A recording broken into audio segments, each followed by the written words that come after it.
함께 은혜 받을 말씀은 신약 성경 갈라디아서 6장 1절에서부터 18절까지입니다. 갈라디아서 6장 1절로부터 18절까지. 형제들아, 사람이 만일 무슨 범죄한 일이 드러나거든 신령한 너희는 온유한 심령으로 그러한 자를 바로잡고 너 자신을 살펴보아 너도 시험을 받을까 두려워하라. 너희가 짐을 서로 지라. 그리하여 그리스도의 법을 성취하라. 만일 누가 아무것도 되지 못하고 된 줄로 생각하면 스스로 속임이라. 각각 자기의 일을 살피라. 그리하면 자랑할 것이 자기에게는 있어도 남에게는 있지 아니하리니 각각 자기의 짐을 질 것이라. 가르침을 받는 자는 말씀을 가르치는 자와 모든 좋은 것을 함께하라. 스스로 속이지 말라. 하나님은 업신여김을 받지 아니하시나니 사람이 무엇으로 심든지 그대로 거두리라. 자기의 육체를 위하여 심는 자는 육체로부터 썩어질 것을 거두고 성령을 위하여 심는 자는 성령으로부터 영생을 거두리라.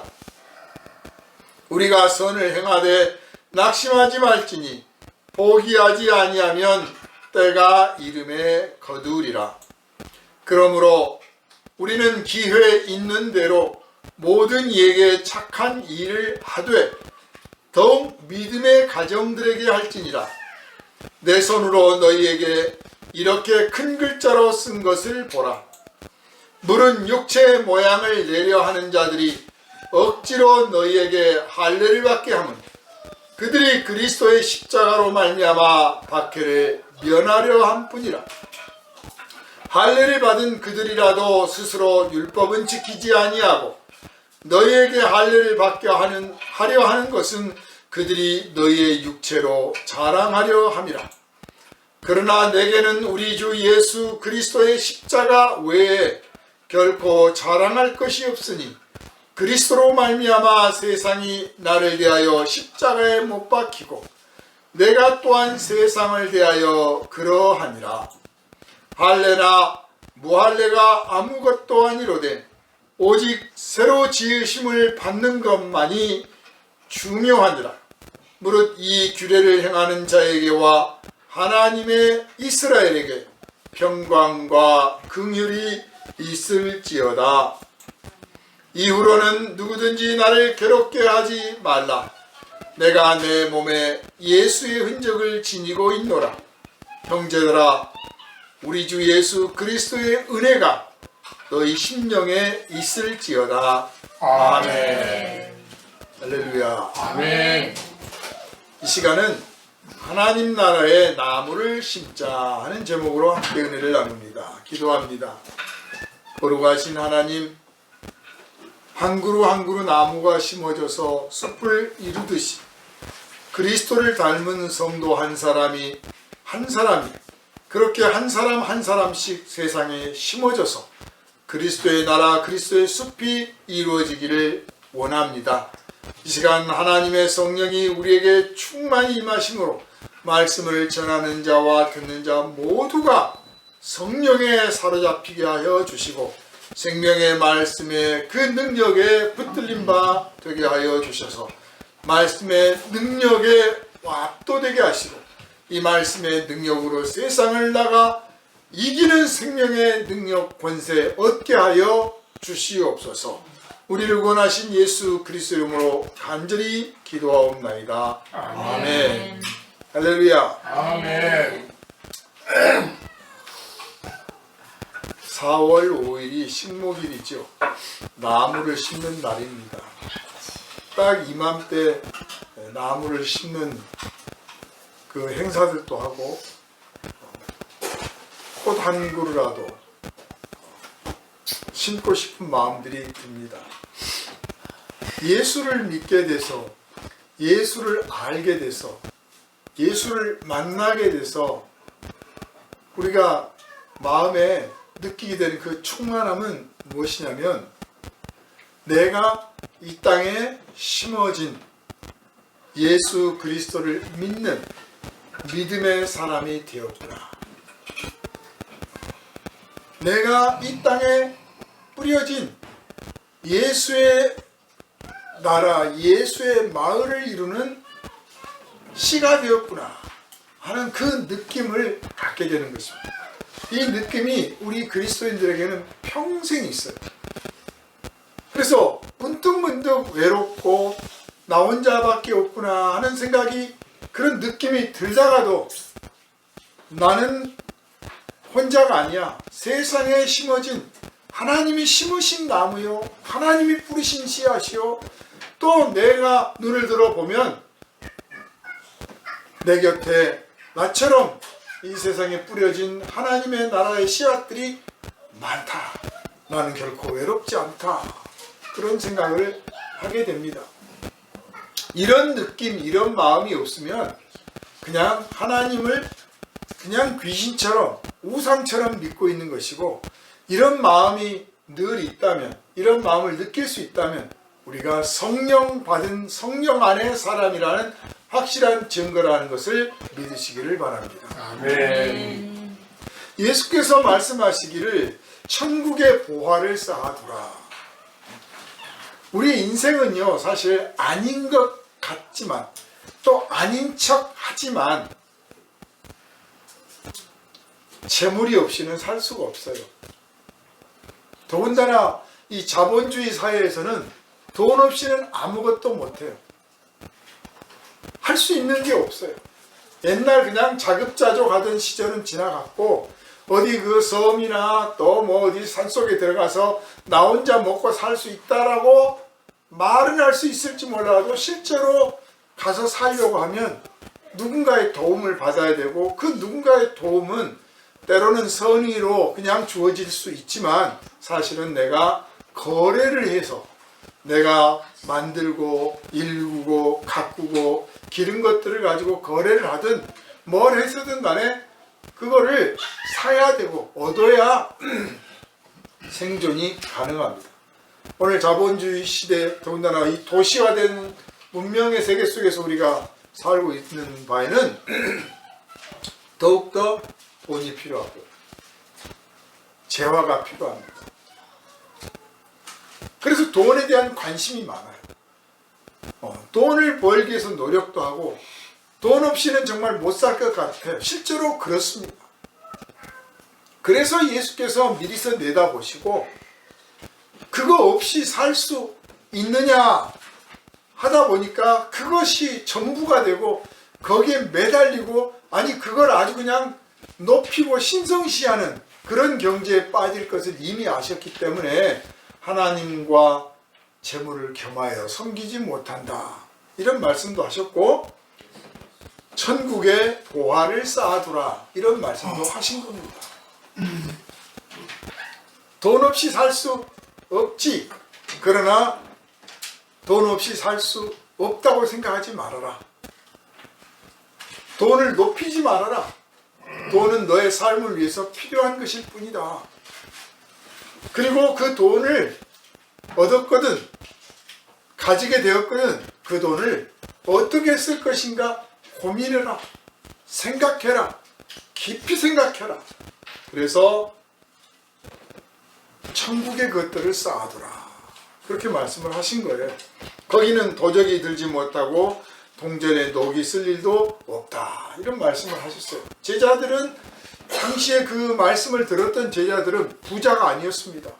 다 가난한 사람들이었고, 정말 하루 벌어 하루 먹고 사는 사람들이 태반이고, 저축이라고 하는 것 자체를 생각할 수도 없는 그런 사람들이었어요. 그런데 그런 사람들을 향해서 너희의 보화를 천국에 쌓아두라, 이 말씀을 하신 거예요.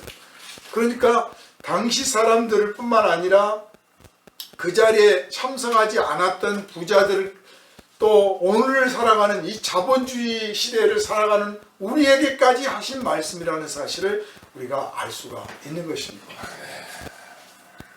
이 평범한 말씀 속에 우리 인생이 누려야 될 것이 뭔지, 지켜야 될 것이 무엇인지 가르쳐 주십니다.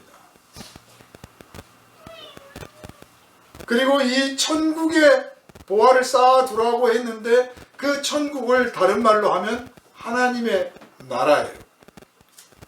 많은 사람들은 하나님의 나라가 이제 우리가 죽어서 가는 곳, 또 예수님 당시의 유대인들은 종교, 유대교라고 하는 종교가 지배하고 있는 국가, 오늘 이슬람이 추구하는 나라들이죠. 이슬람 국가가 종교 국가잖아요. 종교가 법보다 더 위에 있어요. 그런 나라, 유대교가 통치하고 있는 나라, 그런 나라를 하나님의 힘으로, 하나님의 능력으로, 하나님의 도우심으로 건설하자, 그런 생각을 가졌고, 그게 이제 오늘날 시오니즘이다 라고 말을 합니다. 그런 생각을 하고 있는 사람들이 많았어요. 로마에게 나라를 빼앗기고 짓밟힘을 당하고 있으니까 더욱 그런 생각이 간절했죠. 그리고 그런 나라를 건설하는데 앞장서줄 인물로, 모세와 같은 인물로 예수님께서 오셨다, 하나님께서 예수를 보내셨다, 이렇게 생각을 했습니다. 그래서 하나님의 나라라는 말씀을 예수께서 하셨을 때, 또 세례자 요한이 외쳤을 때 받아들이는 사람들이 예수님께서 말씀하시는 그 뜻보다는 자기들이 상상하고 추구하는 그 뜻으로 이해했던 사람들이 많았고, 예수님의 이 제자들도 사실 그랬습니다. 십자가에 못 박히시기 전까지도 이 예수님의 제자들은 예수님께서 앞장서서 하나님의 나라를 이룰 것이다, 그리고 그 나라가 이루어지면 우리가 한 자리 차지하게 될 것이다, 이런 생각을 했습니다. 그런데 그런 기대를 무너뜨리고 예수는 붙들려 가서 십자가에 못 박혀 죽으신 거예요. 그러니까 자신들이 하나님의 나라에 대해서 얼마나 오해를 했는지 나중에 성령을 받고서야 깨달았어요. 오늘도 마찬가지입니다.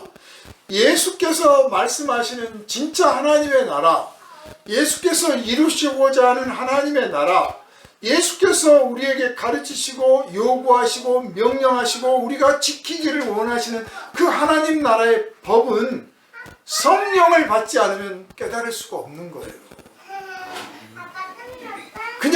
그냥 이론으로 배우고 뭐 전통을 지키고 종교를 안다고 해서 알 수 있는 게 아니에요. 하나님을 믿는다고 해서 그걸 알 수 있는 게 아니다 그 말이에요. 유대인들도 하나님을 믿었습니다.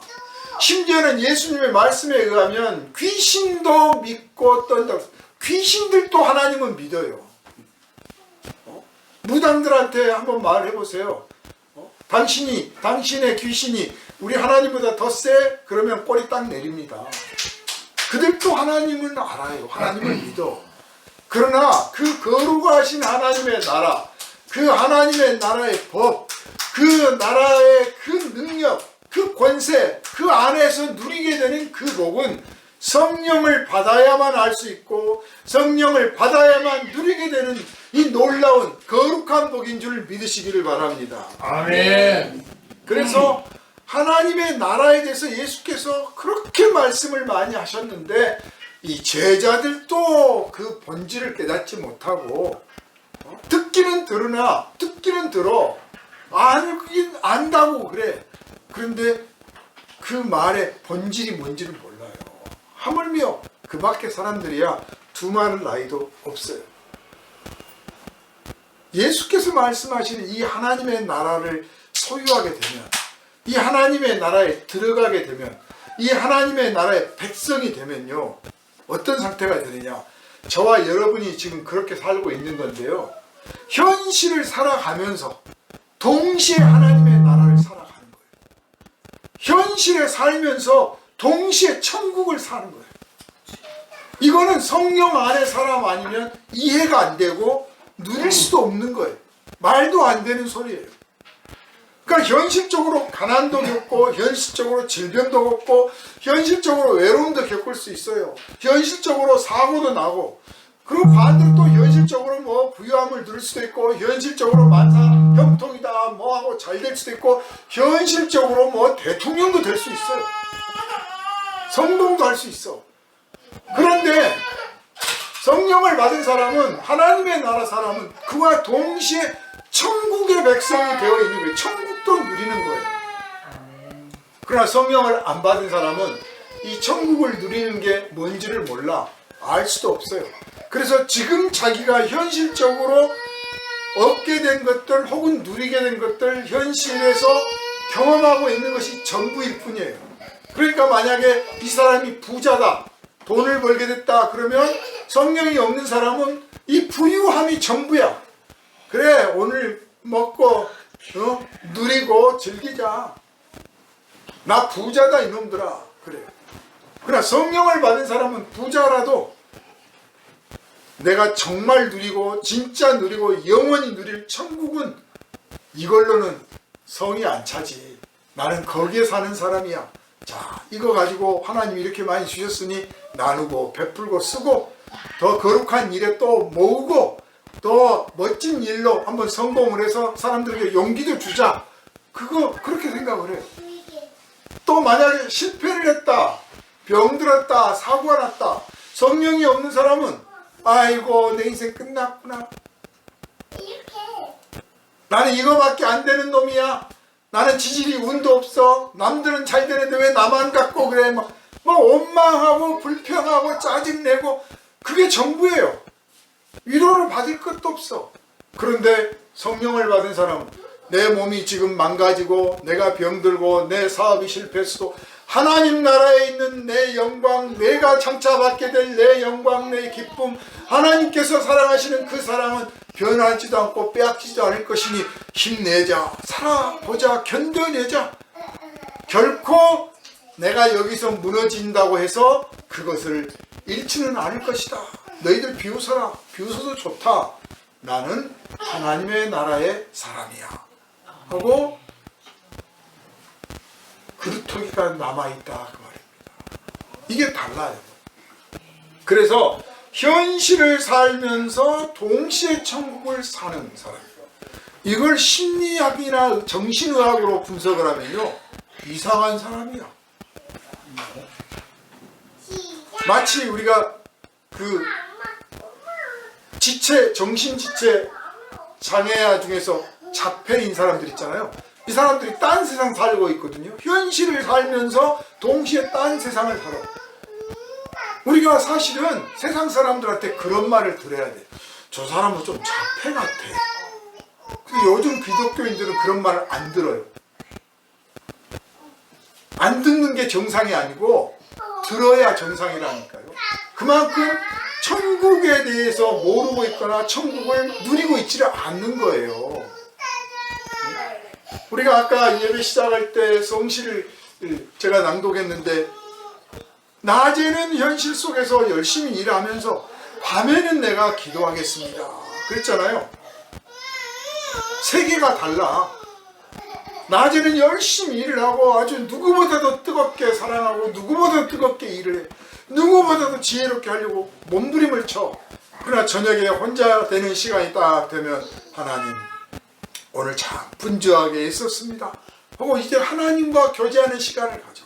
마치 이 세상 사람이 아닌 것처럼, 이 세상 끝나버린 것처럼, 이 세상이 더 이상 나와 상관이 없는 사람처럼 하나님 앞에 엎드려서 주여 하고 기도하고 감사하고 찬송하며 내가 거룩하신 그 아버지의 뜻을 깨달아서 어떻게 하면 내일이란 날에 내가 또 하나하나의 일들을 이루고 영광을 돌릴 열매들을 맺을 수 있을까요? 고민하고, 그래서 마치 딴 사람이 되는 거예요. 그래서 그 다음날 아침에 눈을 뜨고 딱 일어나면 옛말에 괄목상대라는 말이 있는데, 저 사람 딴 사람 됐네 해야 돼. 새로운 빛이 나는 사람. 그래서 우리 성도들은 아침마다 얼굴에서 지난밤에 기도했던 기도의 빛이 탁 나타나서 딴 사람이 되어 있네, 새로운 사람이 되어 있네 하는 느낌을 주고받을 수가 있어야 되는 거예요. 아멘. 그래서 우리가 현실, 몸이 있으니까 현실을 살지만 우리의 영혼은 천국에 속하여 있는 이런 삶을 살아가는 것, 이게 바로 영적 존재로서 살아가는 겁니다. 뭐 귀신 안다고 영적인 사람이 아니고 무슨 심오한 무슨 비밀을 알았다고 해서 영적인 사람이 아니라 이렇게 성령을 받은 사람만 영적인 사람인 거예요. 그러니까 세상 사람들이 영적 무슨적 별소리를 다 하고 귀신 들린 사람 무당이 무슨 영 별 이야기를 다 해도 알지도 못하는 것들이 떠드는 거예요. 그냥 성령을 받지 않고는 모르는 거예요. 귀신 들려갖고는 알 수 없는 거야. 오직 거듭난 사람, 성령 받은 사람에게만 이런 능력, 이런 비밀이 있게 된다는 것을 아시고 누리시기를 주님의 이름으로 축원합니다. 아멘. 천사들이 이것을 부러워해요. 천사들도 흥분. 야, 우리도 저렇게 좀 살아봤으면. 천사들은 몸이 없잖아요. 우리는 몸이 있어. 그러니까 몸이 있다고 하는 것이 부러운데 또 동시에 천사들은 하늘에 속해 살잖아요. 근데 우리는 땅에 속해서도 살고 하늘에 속해서 살거든. 하나님의 아들 예수께서 하나님 아들로서 하나님으로서 이 땅에서 몸을 가지고 살으셨잖아요. 그걸 우리가 지금 재현하는 거예요. 이거는 천사들이 부러워하는 거야. 천사들은 몸이 없거든. 몸이 없으니까 느낌이 없는 거예요. 현실을 못 느끼는 거야. 아픔, 슬픔, 기쁨, 고통, 외로움, 몸이 있어서 느끼는 겁니다. 몸이 있기 때문에 느끼는 거예요. 그러니까 여러분이 아프고 슬프고 외롭고 괴로울 때도 있겠죠. 솔직히 말해서 즐겁지는 않지. 그렇지만 내가 몸이 있으니까 이것도 느끼는 거야. 몸이 있으니까 아프기도 한 거야. 감사합니다. 몸이 있으니까 내가 세상도 보고 몸이 있으니까 귀가 있어서 하나님 말씀도 들었습니다. 감사합니다 하고 다 받아 누리시는 것, 이게 성령의 사람의 멋진 인생이라고 하는 것을 깨달으시기를 주님의 이름으로 부탁을 드립니다. 아멘. 오늘 우리 성도들이 이것을 못 누리는 것 같아요. 이 풍성함을 못 누려. 그래서 제대로 된 신앙생활을 안 하는 거예요. 그냥 논리만 있고 교리만 있고 아니면 굉장히 배타적이고 공격적인 기독교 교리만을 내세워가지고 그거를 지키고 믿고 고백하고 그러면 막 기독교인인 줄 알아요. 하나님께서 우리에게 성령을 부어주신 것은 예수처럼 살으라고 부어주신 거예요. 예수가 이 땅에 오셔서 어떻게 사셨습니까?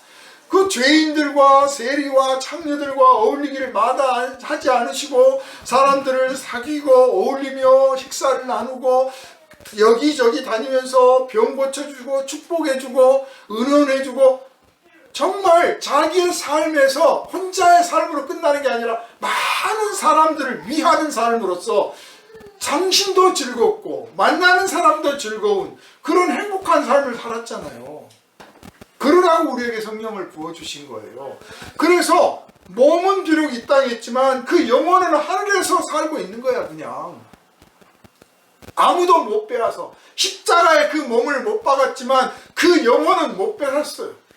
바로 우리의 성도의 삶이 그런 삶이 돼야 되는데 오늘날 우리가 정신을 차리지 못하다 보니까 맨날 요즘 깨어라 정신 차려라 그러면 공산당이 밀려온다 무슨 사탄이 666이 어쩌고 다빈치 코드가 어쩌고 이상한 좀 내가 정신을 차린다고 생각해.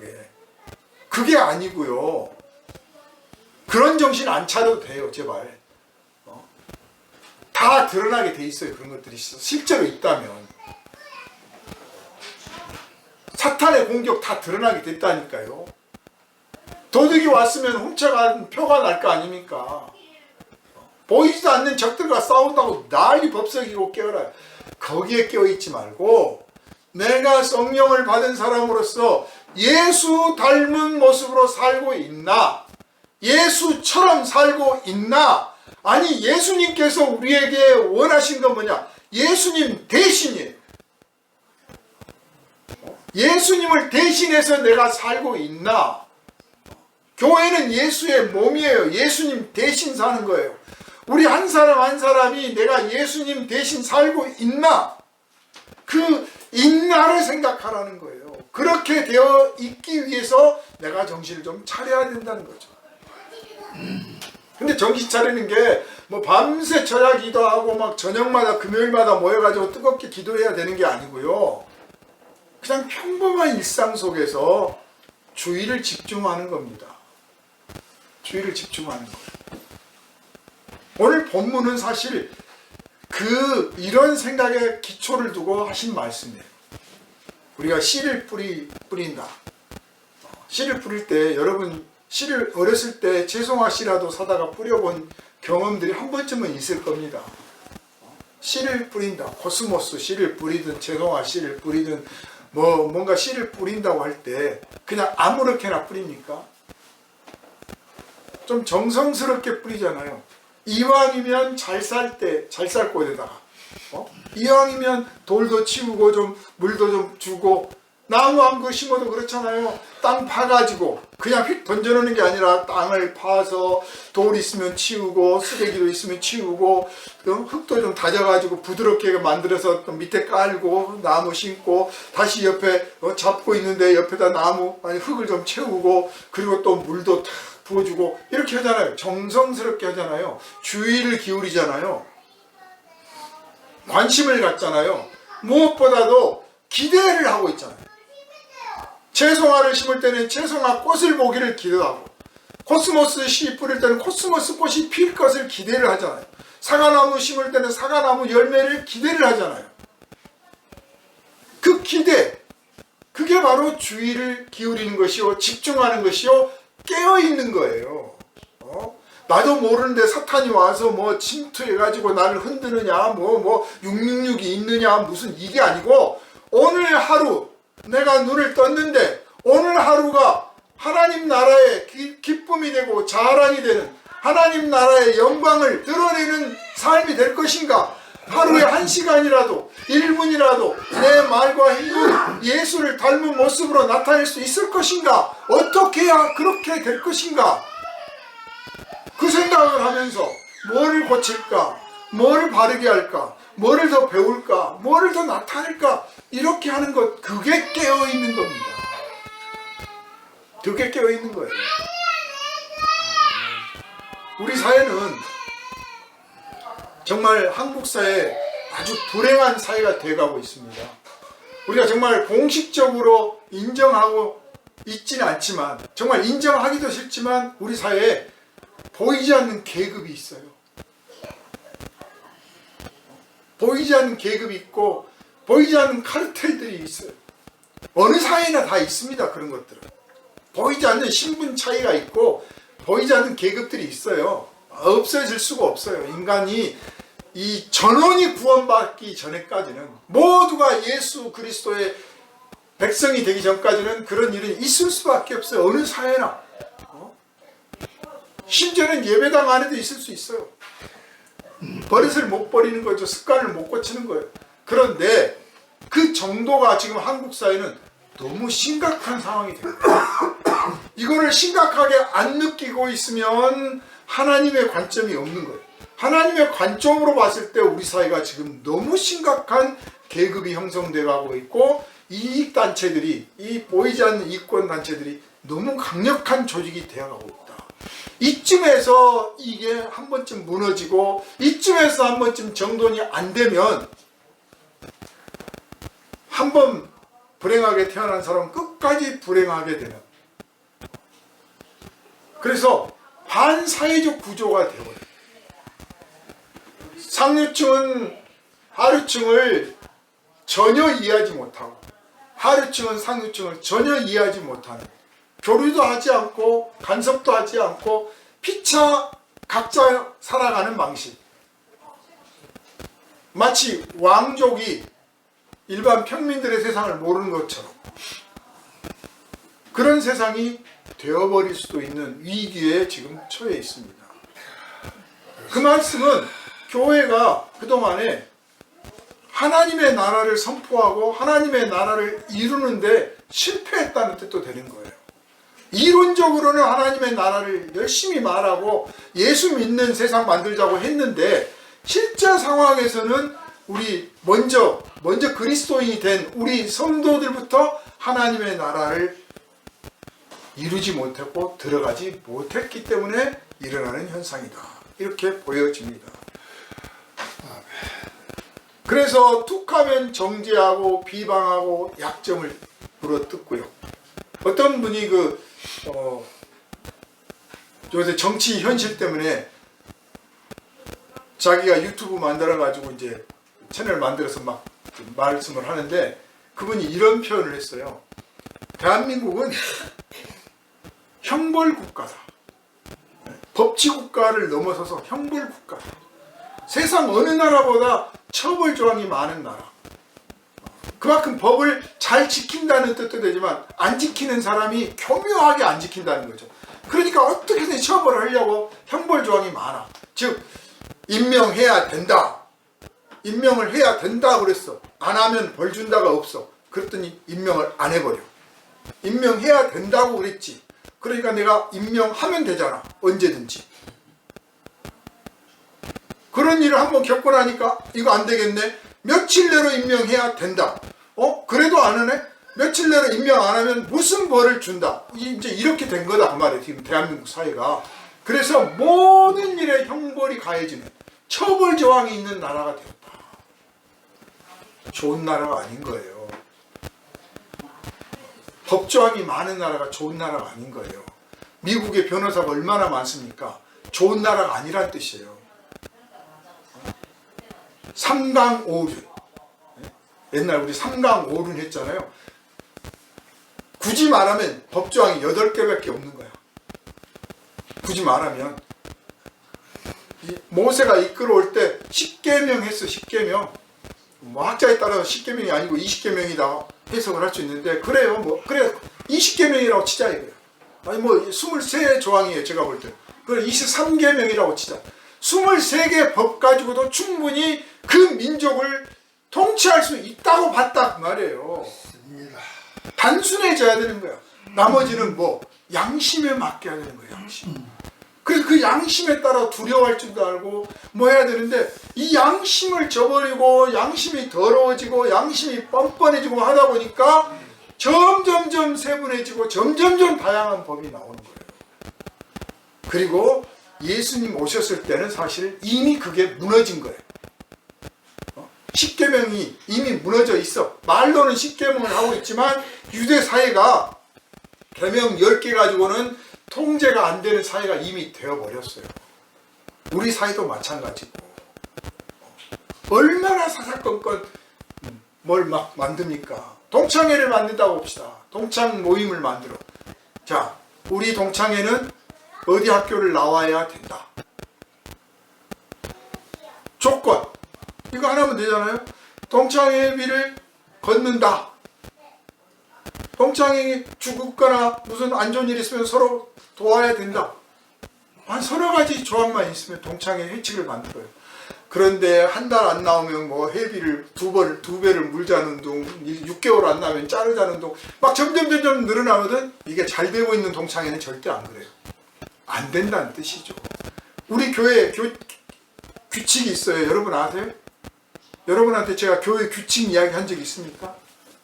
안 해도 잘 지키고 있거든. 아니 그거 갖고 교회가 된다고 생각 않거든요.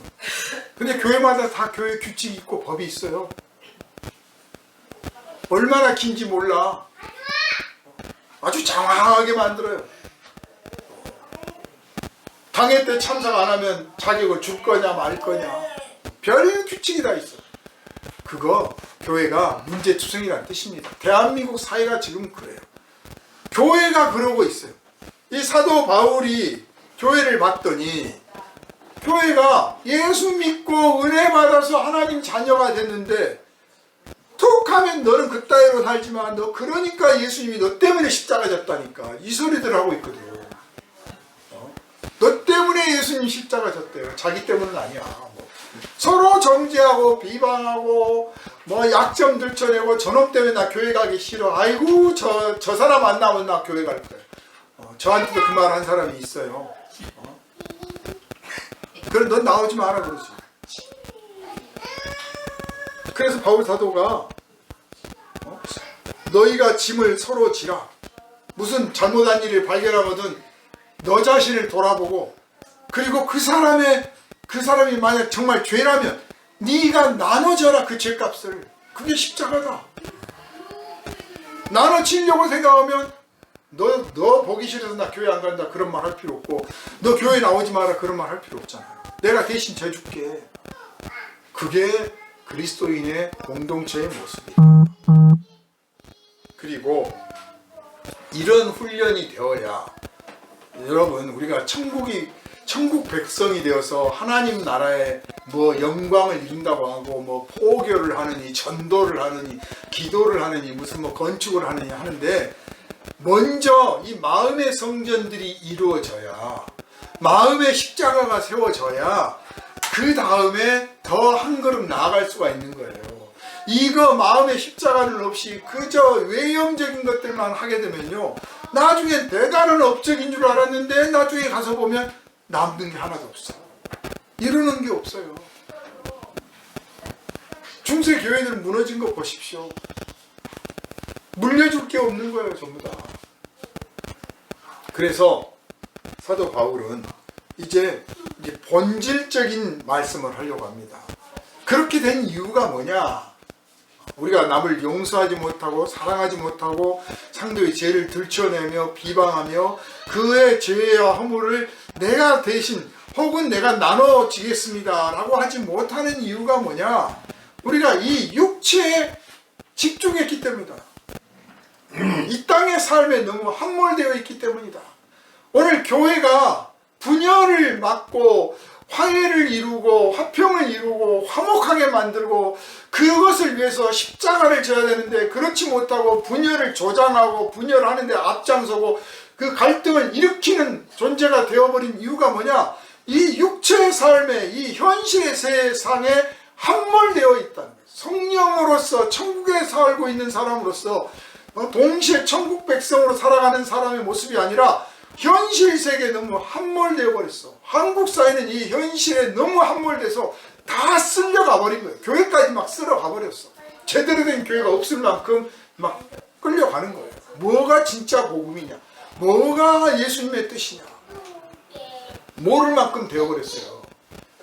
누군가를 비방하고 판단하고 뭐 동성애가 옳으니 그러니 뭐 또 대통령이 맞았네 틀려 이런 걸 의견을 내세우는 것이 마치 예수의 뜻인 것처럼 착각이 될 만큼 우리가 세상에 함몰되어 버렸어. 너무 빠져버린 거예요. 흙탕물 속에 들어가 버린 거예요. 그냥 밖에서 봐도 될 것을 들어가서 흙탕물 뒤집어 쓰고는 이 세상 더러워서 못 살겠네 하고 있는 거죠. 그런 모습이 사실 세상을 싫다라고 말하는 사람은 알고 보면 세상을 좋아하려고 했던 사람이에요. 세상을 좋아하고 세상에 빠져 살고 싶었는데 안 되니까 세상이 싫은 거야. 세상을 그렇게 좋아하지도 않고 나는 뭐 천국에 사는 사람인데 그냥 잘 살다 가야지, 그런 사람은 세상에 뭐 실패를 만나고 낭패를 당하도 세상 싫다 나 자살해야겠다 그런 말 안 해요. 그럴 필요가 없어. 사는 날까지 살다가 죽지 뭐. 편하게 생각하고 받아들여. 너무 현실에 몰입하지 마시길 바랍니다. 여러분의 육체는 영혼을 담고 있는 그릇입니다. 이전에는 몰랐지만 이제 우리가 그걸 알게 됐어요. 그 영혼을 하나님께서 새롭게 해주셨어요. 거듭난 영혼을 부어주셨어. 그러니까 이제 나그네 되어서 사는 동안에 하나님 나라에 들어가게 되면 이 육신 벗어버릴 거고 이 육신보다 더 좋은 육신을 나중에 하나님이 부어주실 테니까 그냥 사는 날 동안 감사하며 사랑하며 존중하며 아끼며 무엇보다도 하나님의 기뻐하신 뜻을 생각하고 그 뜻을 이루는 데 나의 삶을 쓰자. 하루를 써도 그런 삶을 살아가자. 이런 결심을 하시기를 주님의 이름으로 부탁을 드립니다. 아멘. 그래서 이제 바울 사도는 말씀을 하시는 거예요. 자기 육체를 위하여 심는 자는 육체로부터 썩어질 것을 거두고, 이거는 이제 아주 극단적으로 말하면요, 이 표현을 극단적으로 말하자면 맛있는 거 음식 막 열심히 몸을 위해서 먹어봐라. 결국 똥밖에 더 나오냐 그 뜻이에요. 그런데 이거 극단적인 비유고 정확한 해석을 하자면 네가 현실 속에서 누리고자 하는 것들을 추구를 한다면 현실에서 영광과 평안함과 부유함과 명예와 권세와 어떤 것들을 막 추구하다 보면 그것으로 그치지 않고 결과적으로는 뭐가 되느냐? 죄를 짓게 된다. 우리가 적당히가 없거든요. 인간은 적당히가 없는 존재예요. 적당히가 없어서 하나님이 죽음이란 걸 두신 거예요. 창세기를 읽어보십시오. 이 사람들 이대로 내버려뒀다가는 큰일 나겠다. 죽여야겠다. 죽음을 맞이하게 하겠다. 에덴에서 내쫓아야겠다. 그러시잖아요. 인간에게 죽음이 있기 때문에 그 선이 적당한 선인 거예요. 그나마. 그리고 죽음이라는 걸 생각하기 때문에 사람이 삶을 조심하는 거예요. 어차피 죽을 거니까 조심해야지. 그런데 우리가 명예를 추구하고 영광을 추구하고 쾌락을 추구하고 안일함을 추구하고 넉넉함을 추구하고 막 추구하다 보면 거기서 멈추질 않아. 그냥 그대로 적당한 선에서 멈추질 않고 반드시 죄를 짓게 돼요. 반드시 인간이란 존재가 그래요. 그래서 결과를 뭘 거두느냐? 썩을 것을 거둬. 세상의 영광과 명예와 뭐 이런 것들이 덧없고 헛된 것이다 그 뜻이 아니고요. 이거를 막 그 염세적으로 해석을 하면 염세주의적으로 해석을 하면 세상 부귀 영광 명예 그 쾌락 다 쓸데없어요. 다 썩는 것으로 결과가 나옵니다. 그런 의미가 아니라 세상에서 그것들을 추구해봐라. 결과에 뭐가 얻어지느냐? 그걸로 끝나든가 그렇지 않고 썩어질 것을 얻어. 썩는다는 게 뭡니까? 하나님 앞에 갖고 갈 수 없는 것들. 여러분 천국 갈 때 뭘 갖고 가실 거예요? 여러분을 기다리고 계시는 예수님 만나러 갈 때 어떤 선물을 가지고 가시겠습니까? 썩어서 냄새나는 것들을 갖고 가면서 당신께서 주시는 건강과 지혜와 기회와 뭐 이런 것들을 제가 활용을 막 해가지고 돈도 벌고 명예도 얻고 권세도 잡고 막 했습니다. 그래가지고 이걸 거뒀습니다 하고 딱 갖고 가서 탁 열어보니까 썩어서 냄새나는 것들이야. 전부 자기 있어올 책임지고 자기 영광에 그쳐버린 것들. 가치 없는 것들. 죄악을 저지르는 것들로 끝나버려요. 그걸 가지고 가겠어요? 사도 바울은 예수께서도 말씀하신 것과 똑같고요. 오늘 그리스도인들도 생각을 하는데 방향이 좀 문제가 있는데요. 뭐냐? 우리 하나님의 사람, 하나님의 백성은 하루하루를 살아갈 때 선과 악을 생각하며 사는 거예요. 선한 것이 가치 있고 악한 것은 가치가 없는 거예요. 선한 결과에 이를 것이 가치가 있는 것이고 결과에 가서 악으로 끝날 것은 가치가 없는 거예요. 육체를 위하여 심는 것은 결과에 가서 악으로 끝나. 결과적으로는 악의 다툼이 벌어지고 결과적으로는 문제가 생겨. 그러니 그걸 추구하지 말고 하루하루를 가치 있는 일에 쓰고 하루하루를 선을 위하여 써라. 그 말씀을 하시려고 오늘 지금 비유를 드신 겁니다. 누구나 알아듣기 쉽게 평범한 비유를 들었어요. 자기 육체를 위하여 심는 자는 육체로부터 썩어질 것을 거두고 성령을 위하여 심는 자는 성령으로부터 영생을 거두리라. 여기서 위하여 그랬는데 위하여가 정확한 뜻은 뭐냐면요. 거기에 그런 뜻이에요. 그러니까 육체에다가 심은 사람은 당연히 아까 말씀드린 것처럼 극단적 비유를 들었잖아요. 잘 먹은 사람은 결과적으로 똥 싼다. 그러니까 육체에다가 심으려고 하지 말고 즉 육체가 있는 이 현실 세계에다가 너무 심으려고 하지 말고 성령에다가 심어라. 성령에다가 심어라. 하나님 나라에다 심어라. 하나님의 나라에다 심는다는 게 뭐냐? 맨 처음 제가 말씀드렸잖아요. 우리 성도 한 사람 한 사람이 이 땅에 심어진 하나님의 사람들이다. 이 땅에 뿌려진 하나님의 씨앗들이다. 하나님의 나무다 그랬잖아요. 즉 내가 사람들한테 하나님의 은혜와 사랑을 나타내보고 하나님의 거룩함을 선포하고 하나님의 진리를 가르쳐주고 하나님의 선을 이루도록 하는 것, 사람 한 사람한테 그렇게 하는 것, 그것이 바로 하나님 나라를 심는 것이요 하나님의 나라를 향하는 나무가 되게 해주는 거예요. 그게 바로 천국에다 심는 것이고 그게 바로 성령에 심는 거예요. 성령을 위하여 심는다는 뜻이 그 뜻이에요. 이 말씀을 그냥 번역된 대로 잘못 이해를 하면 성령을 위하여 심는다 그래가지고 막 금식 기도를 해야 되고 밤새 철야 기도를 해야 되고 뭐 해야 되는 것처럼 보이지도 않는 성령에다가 뭘 한다고 성령을 위하여 한다고 막 하는데 그런 뜻이 아니고 성령에다가 심어라. 성령에다가 심는다는 말은 하나님 나라에다 심는다는 뜻이고 하나님 나라에다 심는다는 말은 하나님께서 말씀하시는 선과 악을 구별해 가면서 아주 작고 사소하고 평범한 일상 속에서 가치 있는 삶을 추구해 나가는 것, 그게 바로 성령을 위하여 심는 것이다 하는 겁니다. 그래서 제가 오늘 말씀을 제목을 하나님 나라의 나무를 심자 그랬어요. 우리의 하루하루는 나무를 심는 하루예요. 하나님이 나를 이 땅에 심듯이 내가 또 하나님의 나라를 심는 거예요. 한 사람 한 사람에게. 어떻게 내가 선을 행하고 자비를 베풀고 긍휼을 베풀고 용서를 하고 누군가의 죄와 허물을 덮어주고 그를 용서하고 그를 위하여 내가 대신 십자가를 지려하고 그럴 때 내가 바로 그 사람의 영혼에 그 사람의 일생에 그 사람의 미래에 내가 하나님 나라를 심는 거거든. 그게 바로 성령을 위하여 심는 거예요. 근데 이 일이 쉽질 않아.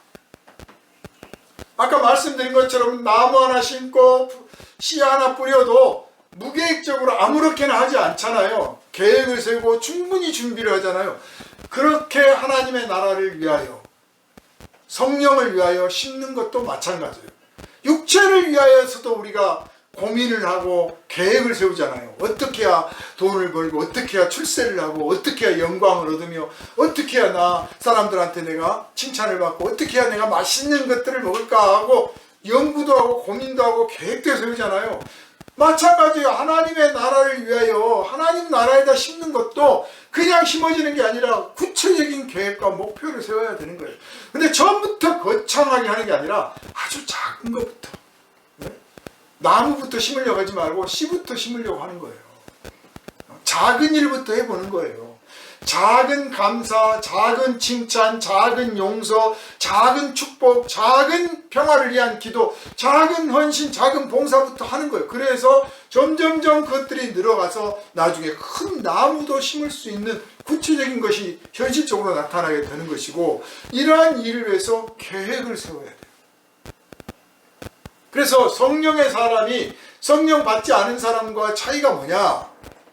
우리는 하나님께서 함께 하시는 사람이잖아요. 하나님이 천지를 창조하실 때 아무렇게나 하셨습니까? 계획을 가지고 질서에 따라서 하셨잖아요. 질서가 있다고 하는 것은 계획이 있다고 하는 반증인 거예요. 하나님이 첫째 날 뭐 하시고 둘째 날 뭐 하시고 셋째 날 뭐 하시고 했다고 하는 말씀은 하나님께서 첫째 날은 뭐 하리라, 둘째 날은 무엇을 하리라, 셋째 날은 무엇을 하리라 하는 계획을 가지셨다는 것이고, 하나님께서 그런 계획을 가지셨다고 하는 것은 하나님께서 그보다 더 먼저 어떤 뜻을 세우셨다는 거예요. 뜻을 가지셨어. 아무렇게나 한 게 아니야. 뜻이 있고 뜻에 따라 계획이 있고 계획에 따라 질서가 있고 질서를 유지하기 위해서 법이 있는 거예요. 그렇듯이 우리가 하나님의 사람으로서 성령 받았기 때문에 하루를 아침을 맞이할 때 그냥 눈은 떴지만, 그냥 자연스럽게 눈은 떴지만 그냥이 아니라 뜻이 있어야 되고 계획이 있어야 되고 계획에 따라 질서가 있어야 되고, 질서를 지키기 위해서 내가 규칙을 정하고 법을 정하고 평가도 하고 그렇게 해야 되는 거죠. 그렇게 했을 때 제대로 되는 거 아니에요. 이게 성령 받지 않은 사람과 다른 점이에요. 부자도 그냥 부자가 되는 게 아닙니다. 뭐 아주 뭐 부잣집 아들로 태어난 사람들도 그 부를 지키기 위해서 훈련을 받고 고민을 하잖아요. 하물며 뭐 자수성가를 했느니 뭐 했느니 하면 물론 당연히 운이 좋았죠. 두말할 나위가 없어요. 운이 좋았어요. 운 좋은 것은 억지로 안 되는 거야. 근데 운이 좋았을 뿐만 아니라 거기에 딱 들여다보면 운도 좋았는데 노력도 했어. 운도 없는데 노력 안 한 사람은 아무것도 못 하는 거예요. 그러니까 나는 노력은 할 건 내가 해야 돼. 운은 따라오는 거고 내가 내 상관이 아니야. 어쨌든 노력을 하는데 보면 다른 사람들보다 훨씬 많은 노력을 해요. 옛날에는 그냥 열심히만 하면 됐어요. 그냥 부지런하기만 하면 됐어. 근데 요새는 열심히에다 부지런에다가 연구를 해야 돼. 책을 읽어야 돼. 분석을 해야 되고 자료를 찾아내야 돼. 이거 아는 사람들은 결코 부를 이룰 수가 없어. 남들과 앞설 수가 없어. 세상이 이제 만만한 세상이 아니에요. 그래서 끊임없이 공부하고 연구를 한단 말이에요. 세상에 부를 이루게도 그래. 세상에서 명예를 이루게도 그렇고 세상에서 어떤 기술을 하나 얻어내는데도 그렇고 뭔가 하나를 얻어내는데도 그래요. 그러면 하나님의 나라는 어떻겠습니까? 세상도 그런데 가만히 있으면 주어지는 게 아니라니까요. 성령께서는 우리에게 그것을 원하시는 거예요. 나랑 의논하자. 내가 너를 인도하리라. 내가 너를 깨우쳐 주리라. 내가 너에게 지혜를 주고 지식을 주고 네가 연구하고 노력하는 것보다 더 놀라운 결과가 나오도록 내가 이끌어 주리라. 나랑 같이 하자. 성령께서는 날마다 그러셔요. 그래서 아침에 눈을 뜨면 아이고 오늘 하루 뭐하고 보낼까 이러지 말고 주여 내가 오늘 하루를 새롭게 맞이했으니 어떻게 해야 당신의 뜻에 따라갈 수 있을지 어떻게 해야 당신의 뜻을 이루는 사람이 될지 단 한 가지라도 당신의 뜻에 순종하고 이루어드리는 사람이 될 수 있도록 제가 무엇을 목표로 해야 될까요? 무엇을 꿈꿔야 될까요? 어떤 꿈을 꿀까요? 하고 묻고 거기에 어떤 계획을 세울까요? 그 계획을 위해서 내가 무엇을 실천할까요? 그렇게 당장 눈앞에서 드러나지 않고 당장 음성이 들리지 않고 당장 막 무슨 비전이 안 보여질지라도 그런 기도로 아침을 시작하고 열어가는 저와 여러분 되시기를 주님의 이름으로 축원합니다. 아멘. 그래서 오늘 내가 무슨 나무를 심을 것인고 누구에다가 꽃씨를 뿌릴까? 그래서 저녁에는 주여 제가 몇 개 안 되는 꽃씨를 누구에게 심었습니다. 이웃에게 심었습니다. 어디에다가 심었습니다. 어떤 기도를 했습니다. 감사합니다. 하고 이제 현실 세계 속에서 있었던 일들을 주님에게 보고하고 같이 이야기하고 나누고 그리고 또 천국에서 받게 될 장래의 그 영광과 그 기쁨을 생각하면서 또 감사하며 찬송하면서 저녁을 맞이하고 밤을 맞이하고 잠을 자게 된다면 그 다음날 비록 육신이 좀 성한 데가 없고 고장나고 뭐 다쳤을지라도 혹은 무슨 병이 걸렸을지라도 또 거뜬하게 감사의 마음으로 기쁨 속에서 새 하루를 맞이하게 될 줄로 확실히 믿습니다. 아멘. 사랑하는 여러분 4월 5일 식목일날 땅에다 나무 심듯 이제 우리는 매일매일이 나무 심는 날이요 씨 뿌리는 날이라는 것을 잊지 마시고 한 사람 한 사람 내가 그리스도의 나무가 되어서 그리스도의 나무들이 모여서 그리스도의 숲이 되는 거 아닙니까? 그리스도의 씨앗들이 떨어져서 그리스도의 꽃밭이 되는 거 아닙니까? 그리스도의 씨앗들이 떨어져서 그리스도의 밀밭이 되는 거 아닙니까? 내가 그 씨앗 되기를 원합니다. 내가 또 씨를 뿌리는 사람 되기를 원합니다. 주님 나를 통하여 당신의 숲을 이루시옵소서. 아멘. 이런 기도 드리시고 이런 삶을 날마다 살아가는 우리 모두 되시기를 주님의 이름으로 축원합니다. 기도합니다. 거룩하신 주님, 우리는 현실에 너무 몰입해서 하나님 나라의 백성 되었고 우리 안에 하나님의 나라가 있음을 잊어버리고 있는 그런 순간을 오늘 보내고 있습니다. 특별히 우리 한국 사회는 분열과 갈등이 심화되고 있고 교회가 이것을 해소해내지 못하고 있습니다. 교회가 어느 틈엔가 현실에 몰입되어 있습니다. 주님 정신을 차리게 하여 주시고 우리가 그리스도의 나무로서 그리스도의 뿌려진 씨앗으로서 역할을 잘 감당케 하여 주시되 현실을 바라볼 것이 아니라 영광의 세계 미래를 바라보면서 현실을 다스리고 통제할 수 있는 능력 있는 믿음의 성도들 되게 하여 주시옵소서. 우리를 원하신 예수 그리스도의 이름으로 간절히 기도하옵나이다. 아멘. 할렐루야. 아멘. 216장